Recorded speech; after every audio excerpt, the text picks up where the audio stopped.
Hey guys, welcome to Off to Great Whites, Mike. It's Dan. Now, as the great Chinese poet Yuan Haowen once wrote, 问世间情为何物，直教生死相许.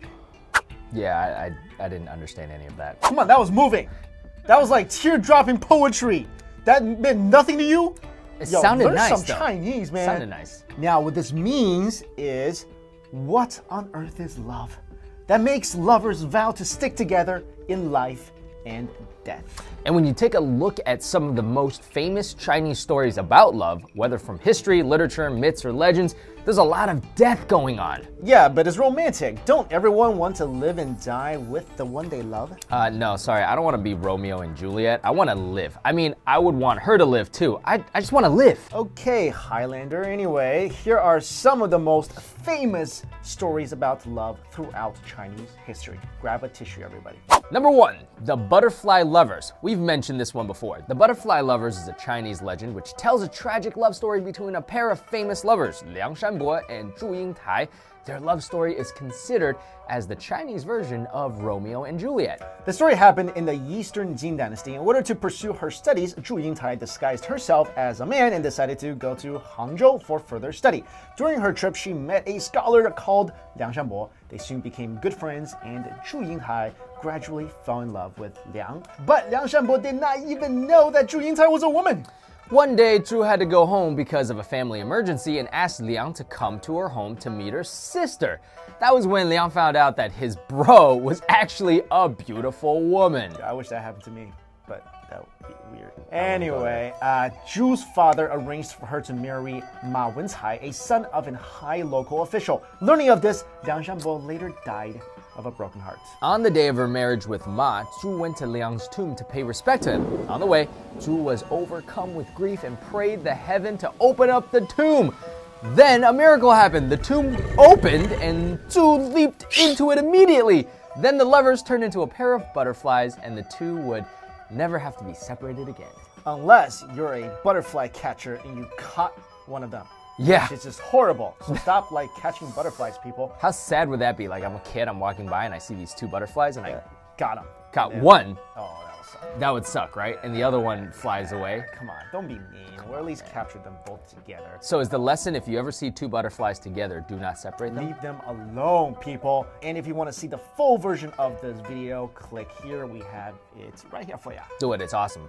Number 2, Niu Lang and Zhinyu. The love story between Niu Lang, a cowherd, and Zhinyu, a weaver, is one of the most famous Chinese folk love legends. The earliest record of this myth was over 2,600 years ago. It's kind of funny because their names actually means their profession. Okay. Niu Lang actually means a cowherder, and Zhinyu actually means a weaver. And that's their names. That's their names. That's kind of cool, right? So my name would be Eater. Yeah, eater. Uber Eater. Yeah, what would mine be? What would mine be? Uber Pickier, like a girl-er. Wow. Anyway, Niu Lang was an honest and kind cowherd who lived by himself herding cattle and farming. One day he met a beautiful girl named Zhinyu, the 7th daughter of a goddess who had descended to the earth just for fun. Zhinyu soon fell in love with Niu Lang and came down secretly from the heaven to earth and married him. Unfortunately, the mother of Zhinyu, the goddess, soon found out that her daughter married a mortal. She was furious and immediately took Zhinyu back to heaven. Niu Lang was filled with grief. Seeing Niu Lang's misery, his ox, who was a magical creature, decided to help him fly to heaven to meet his wife. Don't we all wish our pet could just one day be like, yo, you look depressed. Let me, fly you somewhere. That'd be awesome. That happens all the time. Back in the day, medieval times, when Niu Lang was about to catch up to his wife, the goddess used her hairpin to slash across the sky and hence created the Milky Way, which separates Niu Lang and Zhinyu. Yeah, so that's how the Milky Way was created, everybody. Moved by their love and devotion, a lot of magpies formed a bridge for the couple to meet each other. The goddess was also touched by their love and finally allowed them to meet on the 7th of the 7th lunar month every year, which became today's double 7th day, the Chinese Valentine's Day. On that day, Chinese people will look up at the sky and watch the two stars, Altair and Vega, meet for the yearly meeting.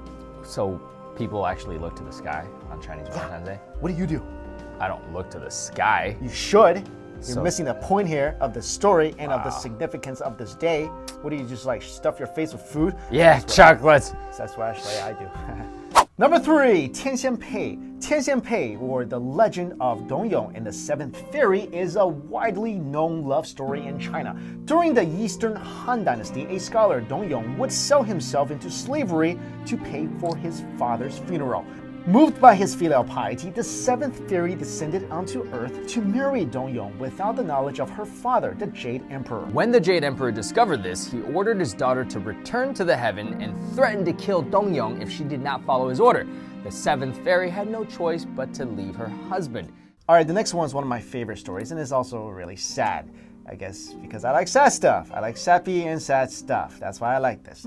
This is the story of Meng Jiangnu and Fan Xiliang. This story happened during the Qin dynasty. Legend has it, an old man named Meng planted a seed of gourd in his yard. The gourd grew up and its vines climbed over the wall and entered his neighbor Jiang's yard. And out came a beautiful gourd in autumn. Amazingly, when they cut the gourd, a pretty and lovely girl was lying inside. They felt happy to have a child and both loved her very much and named the girl Meng Jiangnu, which means Meng and Jiang's daughter. As time flew by, Meng Jiangnu grew up as a beautiful, smart woman. One day, while playing in the yard, Meng Jiangnu found a young man hiding in the garden. It turned out that the young man, Fan Xiliang, was evading officials from building the Great Wall. The parents, Meng and Jiang, liked this good-looking, honest, and good-mannered young man, like me. They decided to go wed their daughter to him. Yay, that's what you do when you like someone. Marry your daughter to him. Both Fan Xiliang and Meng Jiangnu accepted happily, and the couple was married shortly after. However, 3 days after their marriage, officials suddenly broke in and took Fan Xiliang away to work on the Great Wall of China. Meng Jiangnu missed her husband and cried nearly every day, so she decided to set out on a long journey to visit her husband. Day and night, she climbed over mountains and went through rivers, enduring endless difficulties, but Meng was finally able to reach the foot of the Great Wall at the present Shanhaiguan Pass. However, bad news came to her. Unfortunately, that Fan Xiliang had already died of exhaustion and was buried into the Great Wall. Meng Jiangnu could not stop crying. She sat on the ground and sorely wept for 3 days straight. Suddenly, with a tremendous noise, a 400-kilometer long section of the Great Wall collapsed over her bitter wail. Emperor Qin Shi Huang happened to be touring the wall at that exact time, and he was enraged and ready to punish the woman. When the guards were trying to catch her, she suddenly turned around and jumped into the nearby Bohai Sea. The story of Meng Jiangnu actually destroying a section of the Great Wall has been passed down from generation to generation. In memory of Meng Jiangnu, later generations built a temple called the Jiangnu Temple at the foot of the Great Wall, in which a statue of Meng Jiangnu is located. I mean, she basically destroyed it with her tears. Yeah, that's crazy. That's what happens when you like are born from a vegetable. Yeah. You have like these powers. Hey, so you know what I learned from all those stories? What? You know how I gotta give you some advice. You can get a girl by basically, you can get a goddess, Yeah. but you gotta move her. Yeah. So you gotta either show like filial piety, Yeah. pretty much that. Yeah. And then you can move a But goddess. here's my question though. I think they have to be looking at that exact moment at you doing it. Because think about this. Back in old days China, a lot of filial piety was everywhere. How come like a god didn't come down and marry like Mulan or something? Because it's like you have to show it to the 10th degree, you know?